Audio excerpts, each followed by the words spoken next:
Шуменския университет епископ Константин Преславски проведе работилница за иновации по проект „Модернизация на висшето образование по устойчиво използване на природните ресурси в България“, финансиран по оперативна програма „Наука и образование за интелигентен растеж“.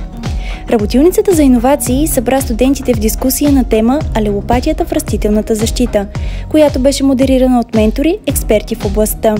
Целта на събитието бе да бъде анализирана основната информация и да бъдат потърсени възможни решения за приложението на алелопатията като иновативен подход при отглеждането на културните растения.